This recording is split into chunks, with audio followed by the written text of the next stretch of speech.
Most Western consumers of news depend on a small group of international correspondents to understand the latest developments from around the world. Today's guest is one of the best, providing important coverage of Russia as the third anniversary of its full-scale invasion of Ukraine approaches. He's Anatoly Kurmanayev, this week on Story in the Public Square.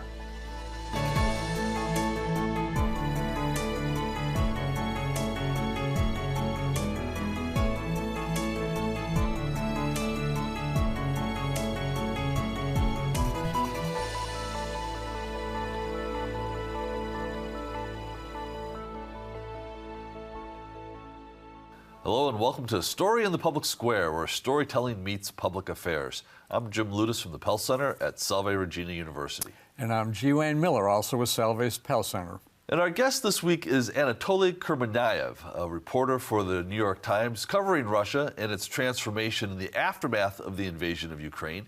He joins us today from Berlin. Anatoly, thank you so much for being with us.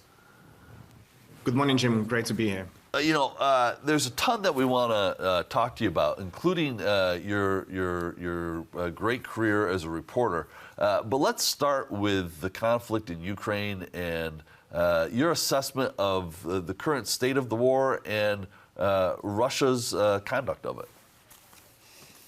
I think everyone agrees that we are at a crucial stage of a war. There's a lot of expectation that the incoming Trump administration will offer some sort of a ceasefire plan that will try to end the fighting this year. And both sides in the conflict, I think right now, are really going all out to try to improve their negotiation position ahead of this perceived peace deal or peace offer. So we're seeing Russian offensives intensifying, arguably being at the kind of most intense since the early days of the war. And we also see in Ukraine, doing everything it can to not cede territory, to not be perceived as weak, to not be perceived as a losing side. So even as we enter a third year of a war, this is now quite an established or sort of prolonged war, a war of attrition.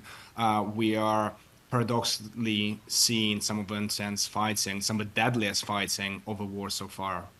Do we have a sense? I've seen some numbers from Western sources, but do we have a sense of the size of the Russian losses, both in personnel and material, in this conflict? Absolutely. Yeah, but there are certainly estimates. That is something we have looked in at detail.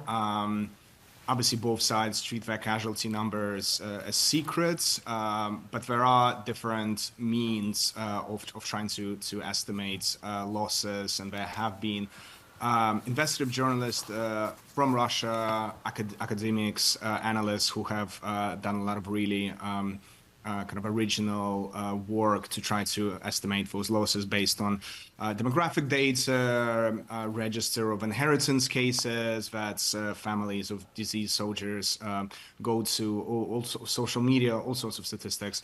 And I think the bottom line is that somewhere between 150,000 to 100,000 Russian soldiers have died since the start of the war.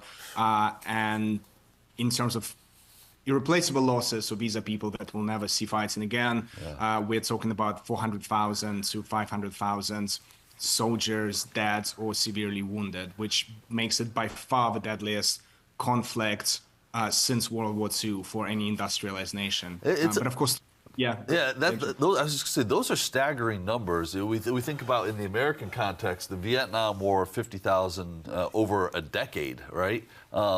100 to 150,000 in a couple of years of fighting, I guess, reminds us about just how violent industrial warfare actually is. But also, what I guess I want to ask, what is the political consequence of those losses for Russian President Vladimir Putin, if any? That's a great question, Jim.